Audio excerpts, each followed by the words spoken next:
that I'd like to share with you. It's my personal story.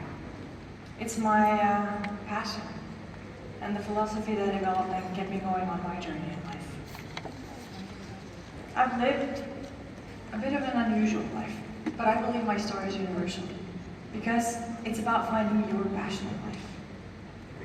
It's about overcoming adversity and embracing change. And it's about choosing the life you want to live. So I hope that you can draw a parallel to your own lives, even though you might never wish to throw yourself up over a 1,000-meter cliff. My life as a professional base jumper and a free skier, it has allowed me experiences that many people would consider living the dream. Because I've been on top of podiums in competitions all over the world. I've signed autographs and walked at the red carpets and had champagne at my own movie premieres. So how did it all start? Where did it all start? I think I have to go back all the way to elementary school. Because when I was in elementary school, I remember my teacher, she asked me if I could tell about my dreams. And I came back to class and I told them how I dreamt about flying, like the birds. I thought that the birds, they must be the happiest creatures in the world. And I remember that I admired their capability of just playing in the air and to be so free. They looked so untouched by everything around them. I wanted to feel that same kind of freedom. So I decided that I wanted to learn how to fly. And my teacher, well, she told me that it was a nice dream, but she told me also that I needed to learn how to be realistic in life. Because people can't fly. I'm going to show you a little movie clip of what I think of exactly that.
That gave me the feeling of flying.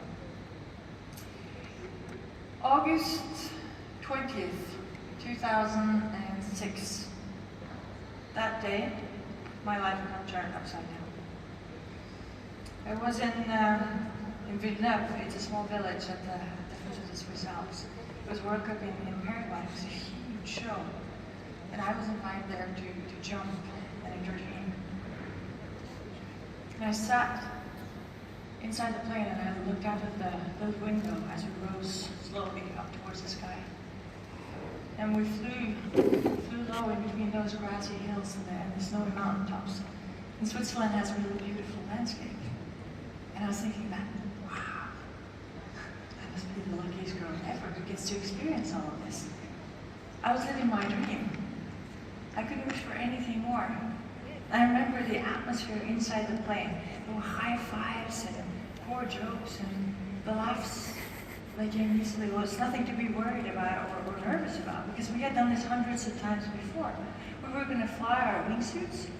We were going to entertain. But most importantly, we were just going to have fun. We jumped out of the plane. And I was flying with a camera that was attached to my helmet so I could film the others flew side by side, making S-turns over and under each other. And the smoke that we had attached to our leg, it just followed our every move and created a beautiful pattern in the sky. And as I flew by my friend Geraldine, I could see her smile in midair. I was thinking, yes, it's a perfect jump. And then it was time to release the parachute and land safely on the grassy field in front of the spectators.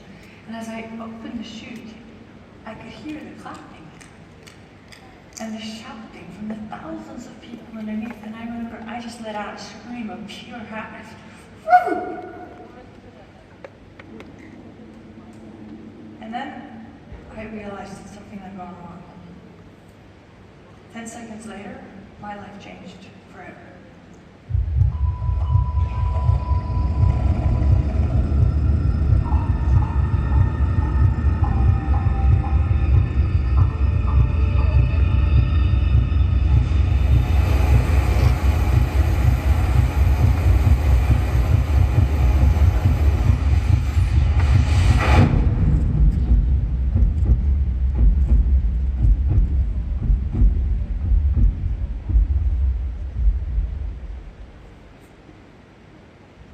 With more than 100 kilometers per hour, I was lucky to hit a huge rock when I impacted the ground. It crushed everything that I had from my hips down. I had 4 fractures in my left femur, I had 2 broken knees, and I had 21 open fractures in my right side. But that rock, it saved my back, and it saved my head, and most importantly, I was still alive. But the hours after my accident, they were dramatic because I had lost almost 4 liters of blood. And for those of you who know a little bit of anatomy, you know there's not much more to lose. And so the task was now all about saving my life. I woke up 2 days later at the hospital in Lausanne. And I woke up to a doctor who told me that I was lucky to still be alive. But he also said, "You are so injured, you will never walk again." My greatest fear, it had suddenly become a reality.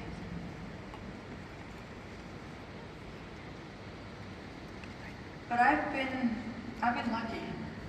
I've been lucky because I've been able to live the kind of life that many people can only dream of. But I've also learned that it had its price to pay. And a lot of people, they ask me, how can you choose a profession like that? What is it that you do? And my answer is always that my chosen profession is not just something that I do. This is who I am. It is my choice. This is my life. But if I look back from when I was a little girl, I guess I can put 2 and 2 together. Because my dad, he's always loved rock climbing and skiing expeditions and everything that gave him a sense of excitement in the everyday life. And he didn't understand why getting a little daughter should prevent him from doing what he loved. So when my mom told him that now it's your turn to babysit, my dad, he grabbed hold of me and he put me on the kitchen table and he looked at me for a long time. And then he went upstairs and he came back with a backpack and a scissor, and he cut 2 little holes in the bottom of the backpack. He put me inside with 1 leg sticking out of each hole, and then closed it neatly up top so just my head was poking. And off we went to the climbing wall. And there I was, dangling on the back of my dad's, with 1 foot sticking out of each hole, maybe 15 to 20 meters off the ground. And if I tried to tell him that I thought it was a little high and that I was scared, he just told me strictly to look up. And that was the end of that discussion. But probably the biggest change that happened in my life, it happened the summer when I was 4. Because my mom and dad and I, we had been on a vacation in northern Norway, obviously a climbing vacation. And we were on our way home when an opposing car came over in the wrong lane. And my dad, he did everything that he could, but it was too late, and the opposing car, it hit us right at the side where my mom was sitting. And I was sitting in the back seat, and I got thrown out through the front window, and I ended up on the hood in front of the car. And I can still remember the view of a lifeless mom that was laying there on the stretcher on the side of the road. And around her was all our clothes, and our food was spread out. And I would scream and scream, but the strange taxi driver that held me in his arms, he just held me even tighter.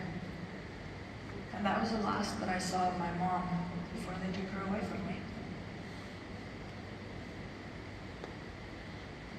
But luckily, my mom survived. But she stayed in a coma for 4 months. And when she woke up from that coma, she had sustained a severe brain injury. She was paralyzed in her entire right side, and she had lost all memory.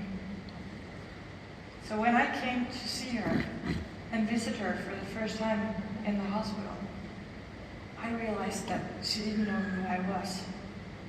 And that makes a lasting impression, even in a 4-year-old. My old mom, she was gone. And she never really came back. But through hours and hours of training, hundreds of them, and several years in rehab centers, against all odds, my mom, she did learn how to walk again. And so when I had my accident, I was also predicted a life in a wheelchair. But what can I say? Fortunately, I had seen how important it is with a dedicated mindset and a willpower to reach the goals that you want. My mom, her accident, her injuries, they were much, much greater and more severe than mine. So if she could do it, then I couldn't be any less. I'm going to show you a little film clip of my mom. She still doesn't have any memory, she doesn't have any short-time memory. So she has all these notes, post-it notes everywhere. I don't remember 10 years before the accident. So gone. Are you afraid that I'm going to end up in the same situation as you? Luckily, I haven't been, but I think someone in the family is enough. Yeah. I think so too. She jumped. That's the only thing I know. Do you like that?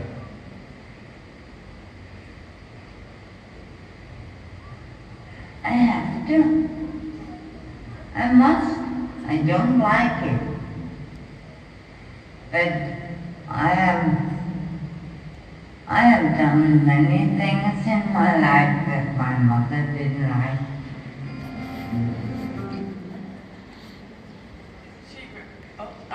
There you are. Isn't she great? We're going to go back and forth in time a little bit between the hospital time now and the time before, so you just gotta stick with me the best you can. Because at the hospital, because of the open wounds, I was floating in and out of fever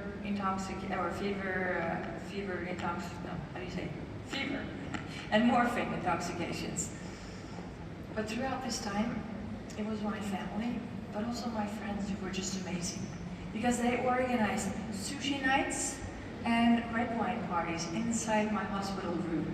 Everything just because they knew how important it was to keep my mood lifted.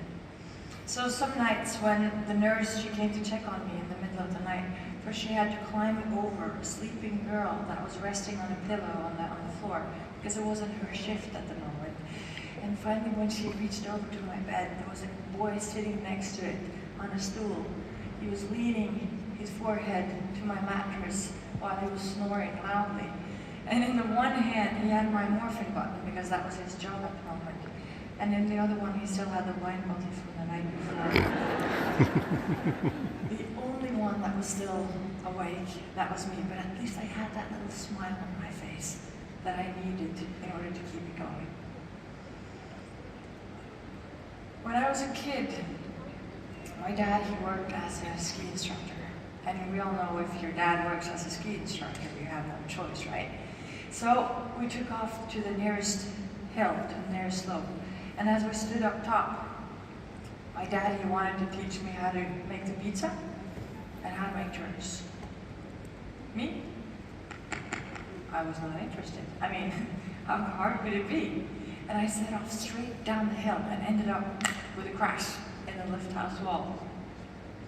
And I had to just swallow my cries and admit that even I had to learn when my dad came to pick me up. But I think that this, what can I call it, stubbornness and probably great belief in myself, it's followed me in good and bad ever since that day. Because my dad, he was a really tough coach, and there was not an option to quit. But I learned one very important lesson that morning by the lift house wall. I learned that the only thing that limits me is myself and my own mind. Because if I believed in it, I could do almost anything. And so by the time that I realized that I could do almost anything, and I'd probably learned how to make turns as well, I dedicated every spare moment to go out and go skiing. So at my message book in school it said, Karina has been sick for a week, signed, Karina Holikim. I came back to my exams with a goggle tan after spending time in the Alps and proclaimed highly my disease. But it resulted in me getting my first sponsor contract when I was 17 years old. And I don't think that I got that contract because I was the best skier. Actually, I know I wasn't the best skier. But I think that I got it because I always gave it all. And I never quit. And so little by little, those sponsor contracts, they started to get bigger. And eventually I could travel out into the world and do what I loved the most. But I remember that I didn't dare to gamble it all on being a ski bum. And so I studied computer science, and I got my first job as a computer programmer for the government. What can I say? It was a nice job. It was well paid, and it was safe. So at this point, I had an apartment, I had a nice boyfriend, and I had a well-paid, safe job. So my life was complete, right? Still, I don't think that I've ever felt more unhappy. And I couldn't understand what was wrong with me because I had everything in life. But I just couldn't feel happy. And at this point, suddenly I realized that I was now living the kind of life that was expected of me, or I thought was expected of me from the outside. But that life was never going to make me happy. And at this point, I realized that I could live with trying and failing, but to never dare at all, that would haunt me for the rest of my life. And at that point, I walked into my boss's office. I thanked him for the opportunity that he had given me, but I also told him that I needed to follow my heart. And when I closed the door behind me into his office that day, I had nowhere to go, but I had a very clear goal in front of me, where I was heading. This is my new office.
We're going to go back to the hospital because at the hospital at this point, my body had gone through 16 surgeries in 3 months.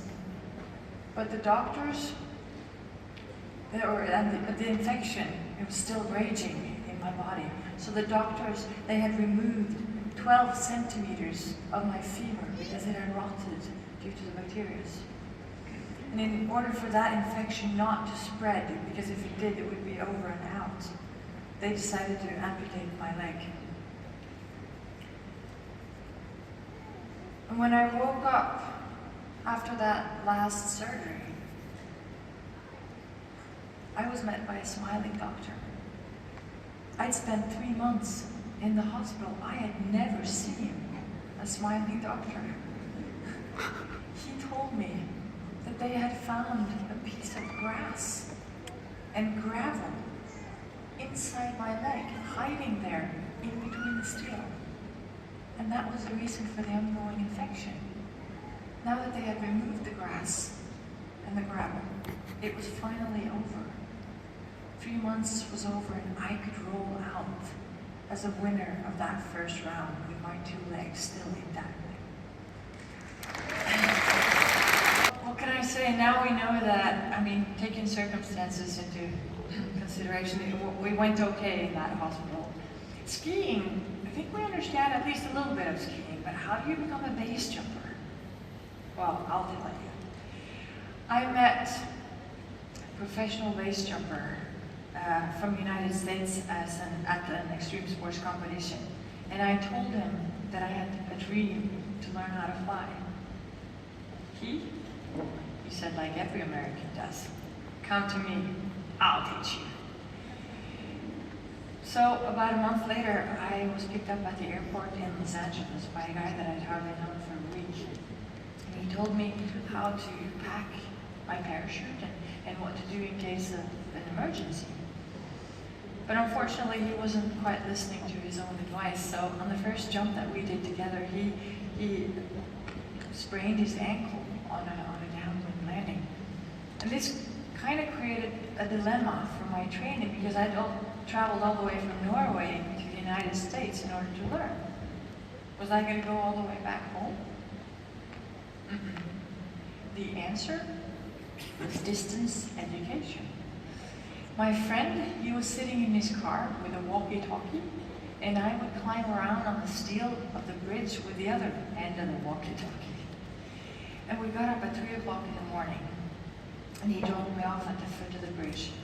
And there I would sit behind one of these bushes and wait so that he could drive below and underneath the bridge and check that the winds were okay and everything was good to go.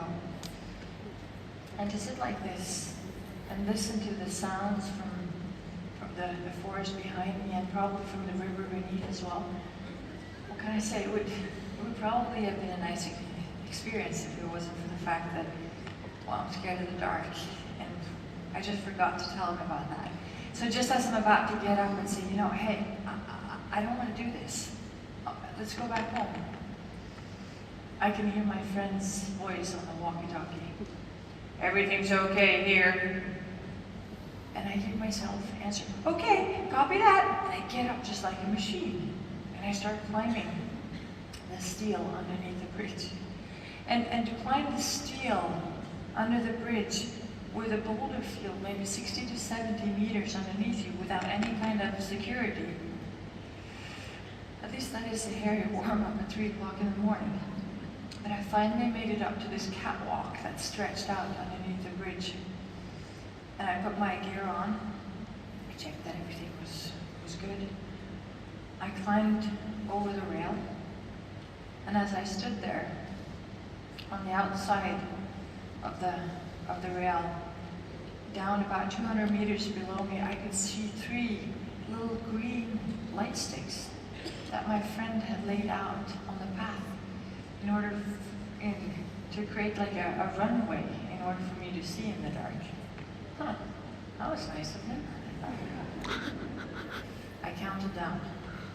3, 2, 1. See ya! No. I counted down again and again, but I wasn't moving an inch. It's not entirely true because both of my legs, they were shivering like leaves. And this was not working. I climbed back over the rail. And I took a couple of deep breaths. This fear was not a good fear. And it had now taken control over my body. How could I change this? How could I regain that control? I figured that I had to analyze my situation rationally. And to analyze the situation that I fear rationally, that's actually an ability that I use even today. So every time I'm scared or nervous about the possible outcome, I would ask myself, what can possibly go wrong? And, well, in base jumping, the answer is obvious. But in everyday life, for most people that is, the answer is really not that bad. Because most times I realize that I'm afraid of failing. I'm afraid of change and how it will affect me in the long run. I'm afraid of what other people might think of me. But how do I know if it's really going to be that bad? Because the truth is, our minds will do anything, I mean anything, to prevent us from what we fear. But by doing that, it creates stress hormones. And those stress hormones, they prevent us from being creative. So what do we do then? Well, what if we change perspective? What if we look at our situation from a bigger picture? What if we remind ourselves, what is truly important in my life? Is it really that bad? Because by making it less important in the now, our fear of failure will diminish. And when our fear of failure diminishes, our minds can go back to being creative. And when we are creative, I know, at least for myself, I will always find a solution. So going back to the bridge, I was analyzing my situation, and I realized to climb back down the same way that I had climbed up Well, that was even more scary than to climb up, so I didn't dare to do that. And then I realized that I was more afraid of the dark than to actually jump off this bridge. And the fastest way back to my friend and his nice warm car, well, that was to jump off this bridge. So then it became an easy solution. I climbed back over the rail, and on 3, 2, 1, I jumped out into the dark, and I started my life as a base jumper.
Center, because moving to the rehab center, that was supposed to be a step forward, a step in the right direction.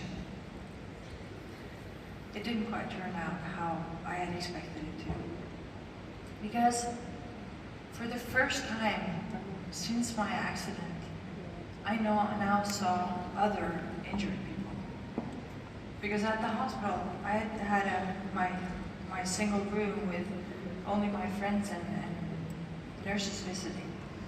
And suddenly now I was surrounded by other people who sat there in their wheelchairs with amputated arms and amputated legs. And I remember the first day that I was there, a man, he held a speech about learning how to live with your handicap. I gotta get out of here. I'm not gonna learn how to live with my handicap. I'm gonna get well. Which part is it that they don't understand around here? And then I realized that I was no different from all the other people sitting there in their wheelchairs.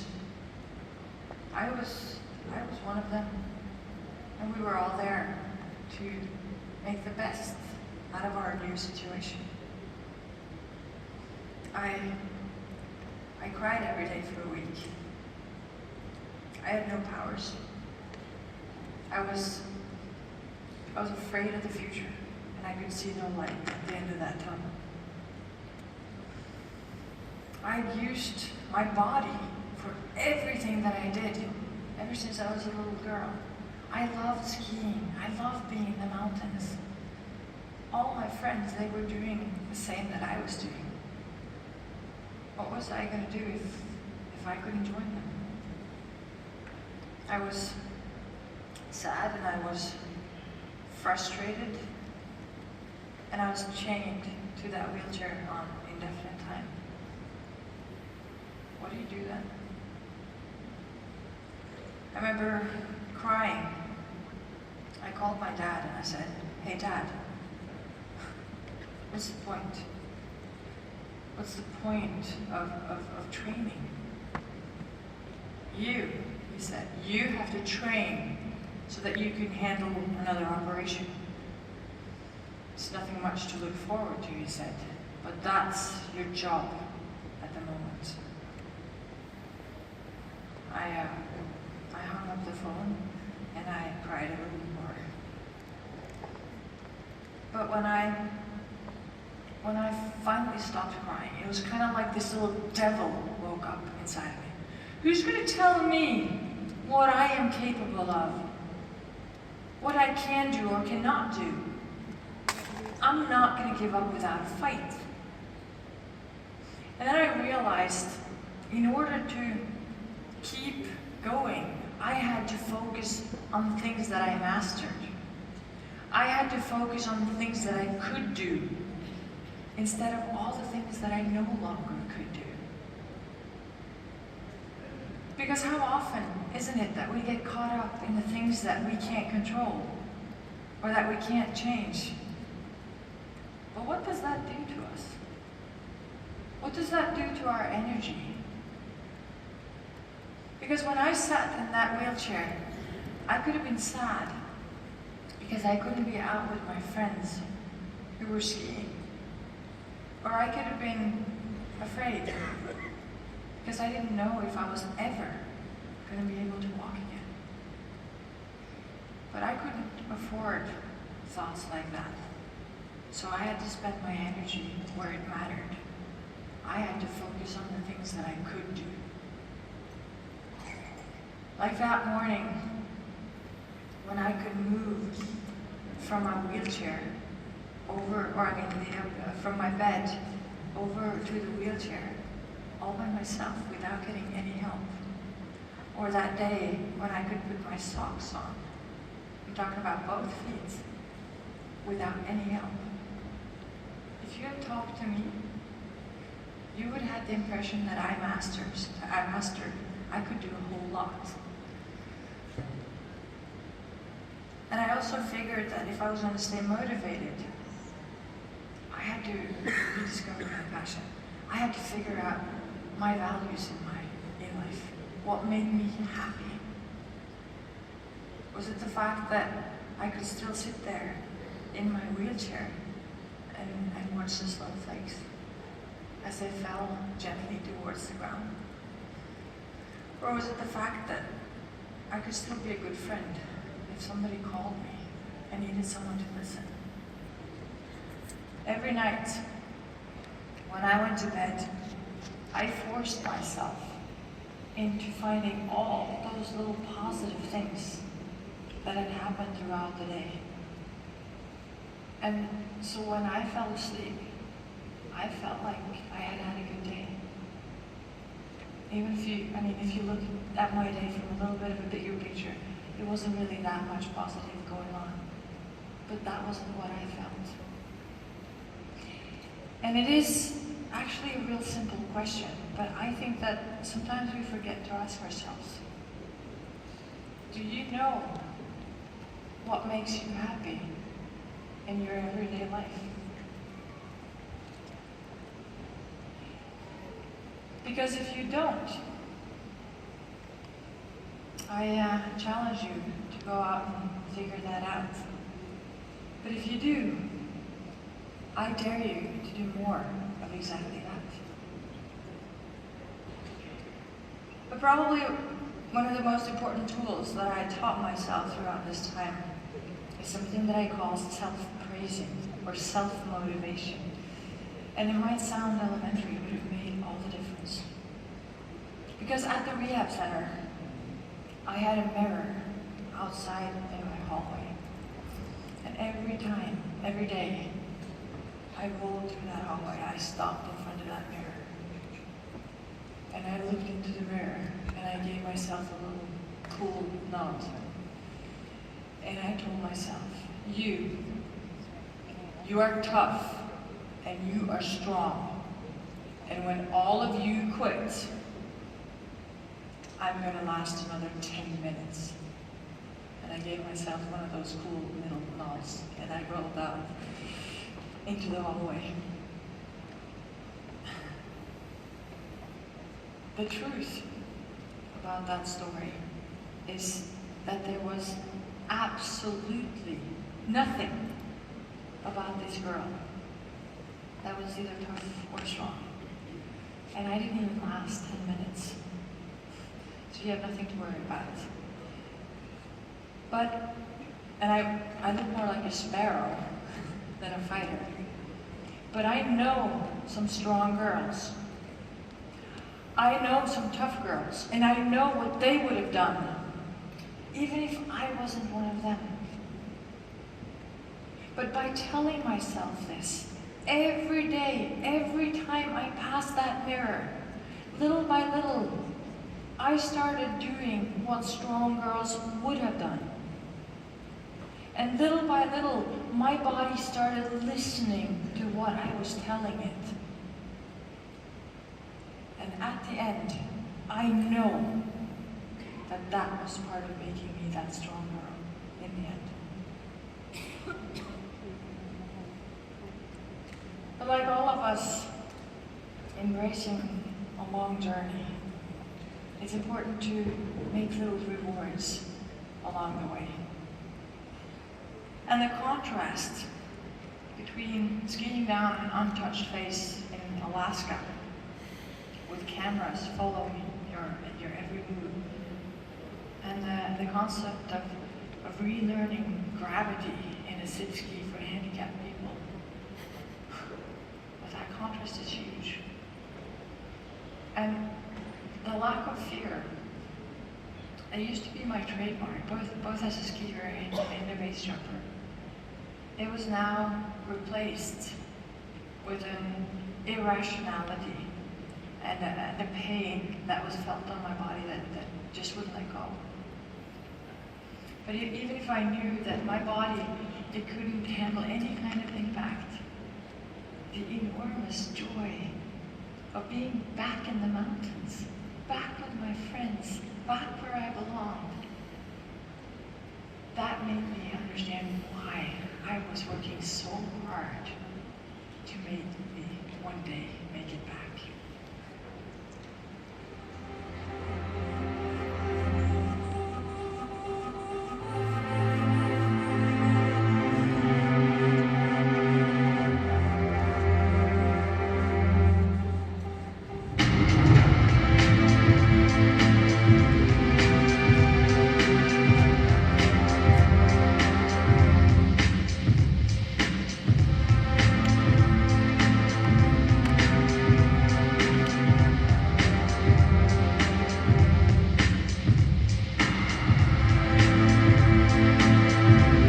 By little, I'll take it one step further, and I don't really want to stop until I can do it all.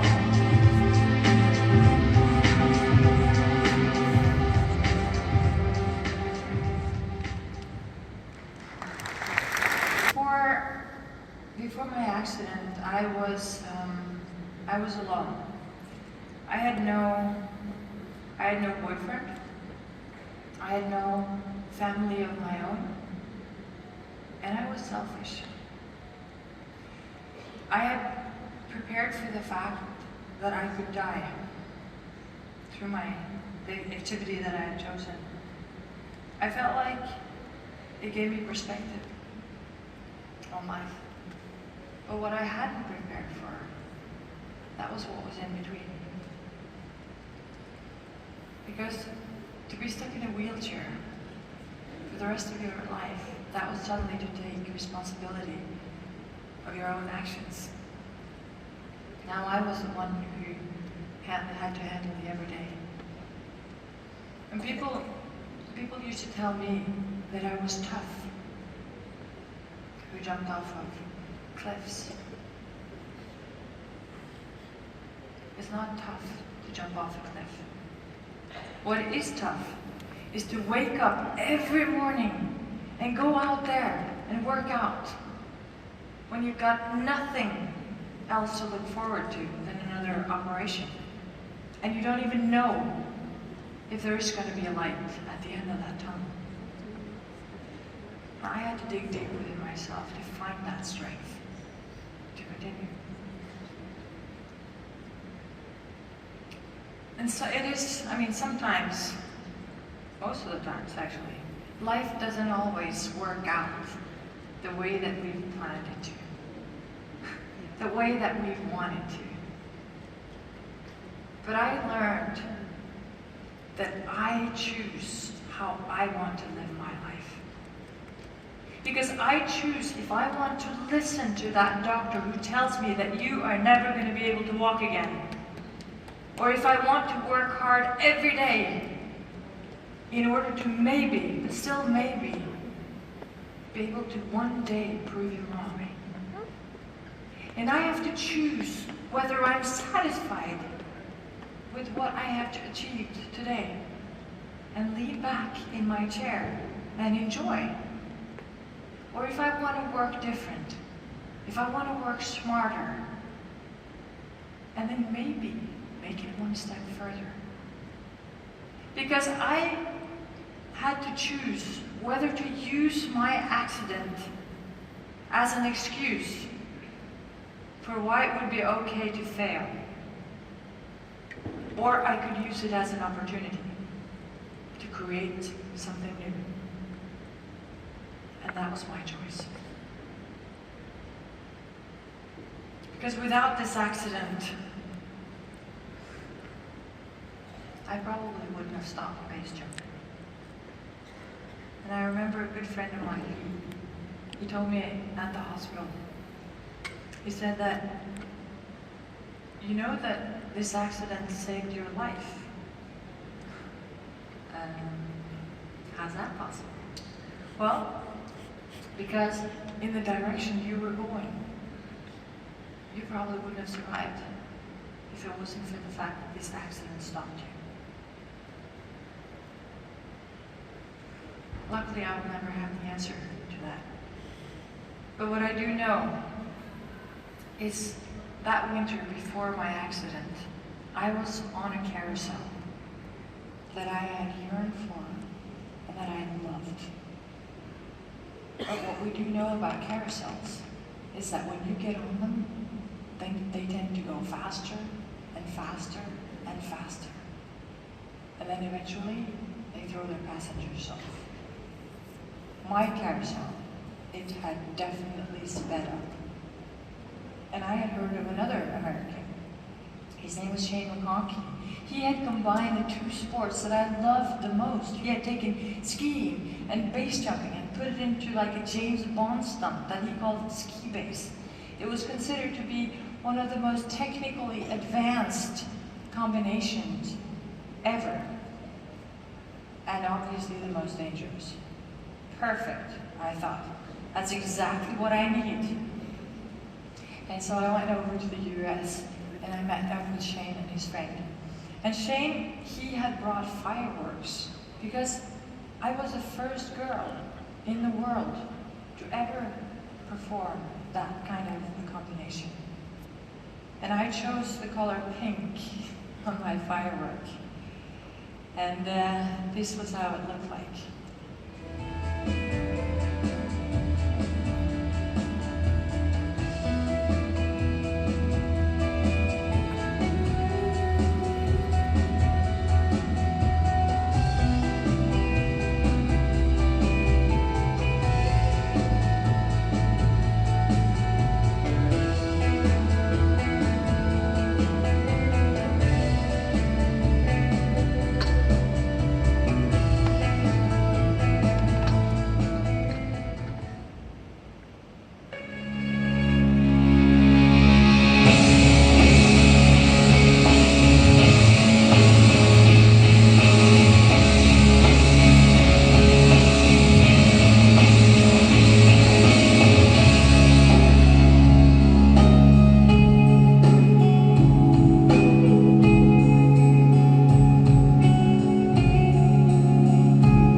rehab center for about a year and a half.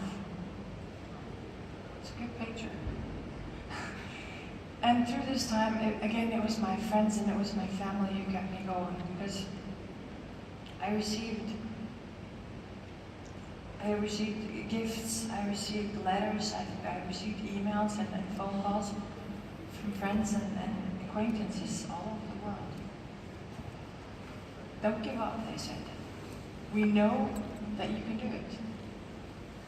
So come back and play with us, they said. We're waiting for you out here in the mountains. They made me feel special. They made me feel like I was part of a group, part of a community that wanted me back. And those days when I didn't feel like I had the strength to get up and go out there and work out, I felt like I was obligated to, because I'm not the kind of person who lets my friends down. I finished my 20th surgery and rehab session in January 2009. I have reached a goal that no one thought was possible. I had stood up from my wheelchair. I had tossed away my crutches, and I had learned how to walk. And having a goal, that was obviously alpha, omega in my situation. But having a personal goal, that basically means that instead of spinning around in the roundabout, you have decided a path you want to choose. And it's kind of like this pathfinder that makes it easier for you to make more of the right decisions for you every day. And my goals, they were definitely unrealistic. But instead of being demoralized by the vastness of my goal, I decided to break it down and do one day at a time. And then it just wouldn't feel so overwhelming. And at that point, I didn't have the energy or the strength to make any big changes. But I realized the power of the little changes and how it can make a difference in the long run. It didn't have to be much, just little things. Like getting up in the morning when the alarm clock went off instead of hitting that snooze button. Putting away my phone and being present with my friends. And turning off my laptop and go to bed at night because I knew I needed the rest. Little things.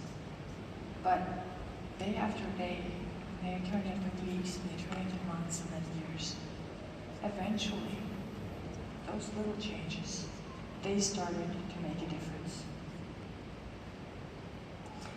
When I was in my rehab, you need to have far future goals, and you're supposed to have near future goals.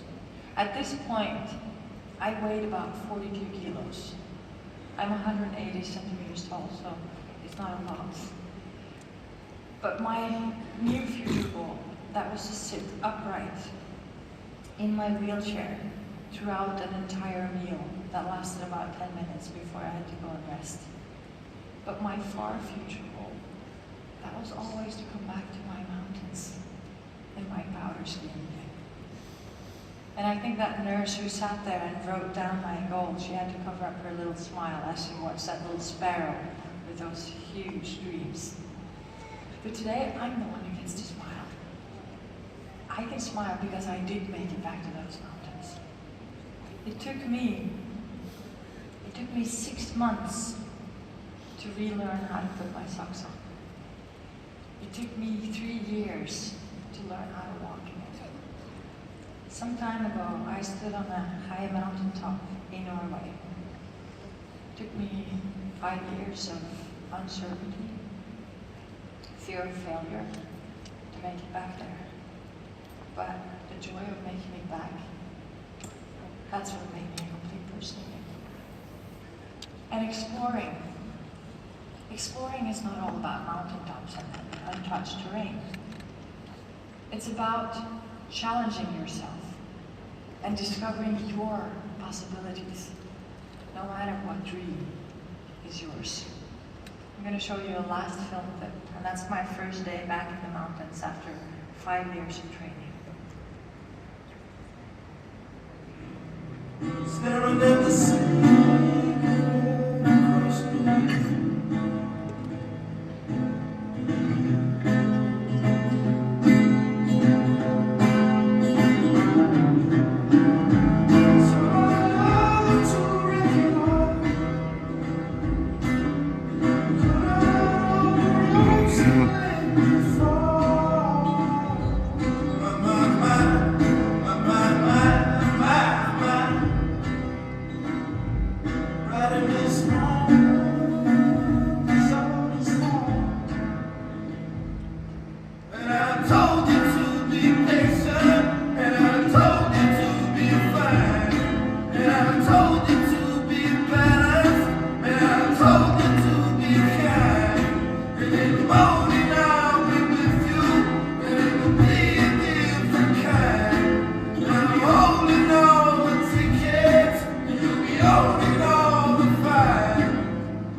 I will never base jump again.